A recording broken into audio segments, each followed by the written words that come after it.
Yo, what's poppin', people? Your boy Stacks is back in the building with another banger. And you know how we do before we get started. Go ahead, do your boy solid and hit that like button, hit the subscribe button, and don't forget to turn your post notification bell on so you'll know when these videos are going live, when your boy going live, or when I'm dropping some of this heat. And today, man, oh my goodness, I'm just playing around on the internet looking at stuff. And I run across an article that was dropped probably sometime late last night, early this morning rather. Some ESPN host don't believe he thinks that Deion Sanders is scaring off players. So we gonna jump into the article. We ain't gonna even do all the rest of that. Let's get into it.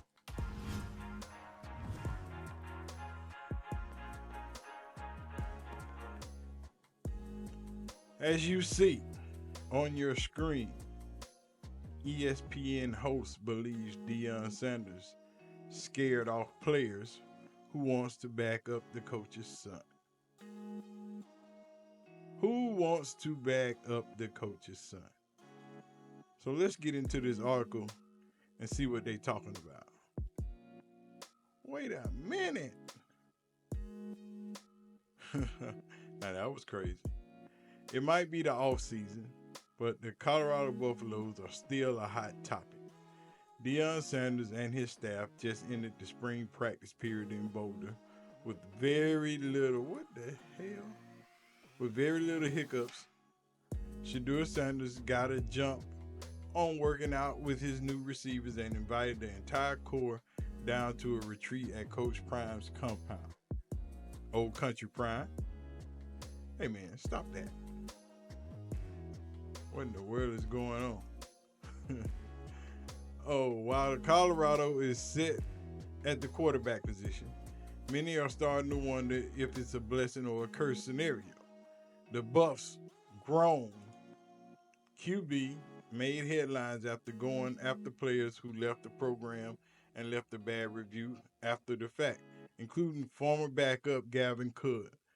Sanders runs the show with very little support behind him. What the hell? Why does this keep happening? In fact, ESPN's Pete Thamel recently talked about the situation at Colorado on College Game Day podcast. Let's see what he's talking about. And why does this keep popping up on my screen? It's hard for Colorado to have a backup quarterback, Thamel said, mainly because Deion came in and insulted most of the ones who were in the room and scared them off. Who wants to go in and back up the coach's son? You are not going to play. That's crazy though, dog. These boys gonna play if they good. Of course. Well, we ain't gonna even. Colorado had one of the worst offensive lines last year, allowing Sanders to be sacked a record 52 times. It was a major point of emphasis this offseason with a complete overhaul going into this year. Buffs offensive line coach Phil Loholt has a tremendous job finding talent and putting them in the correct positions. Why does this shit keep popping up on my screen? While backup QB Ryan Staub looked impressive against Utah in the season finale, he wasn't going against all of the youth starters and still couldn't pull out a win. Destin Wade and Walter Taylor were pulled in from the transfer portal with very little experience on the book in two of the SEC bottom feeders. The Buffs are banking on Sanders staying healthy this season, which is easier said than done. He missed the final 6 quarters of the 2023 season with a fractured back. Colorado opens up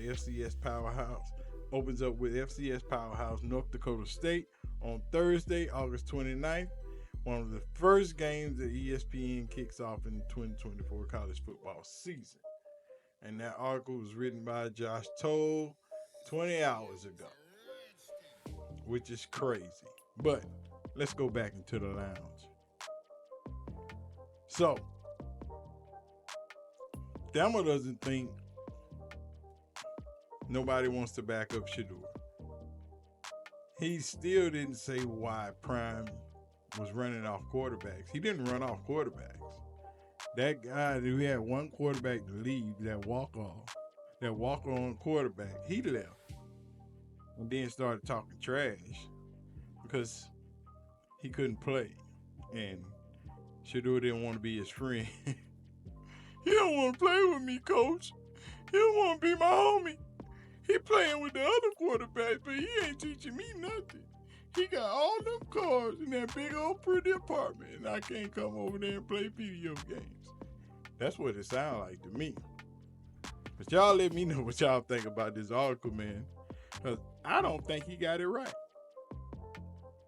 I think Staub stayed because he know what time it is. Shador leaves this year. We get the freshman phenom, Juju Lewis. Juju comes in, probably plays for the job, maybe gets the job, or maybe Staub gets the job and Juju backs him up for a year. But who knows how that's going to turn out. But we shall see. But anyway, man, y'all let me know what y'all think about all this crap. And I'm out. Peace. Y'all be good.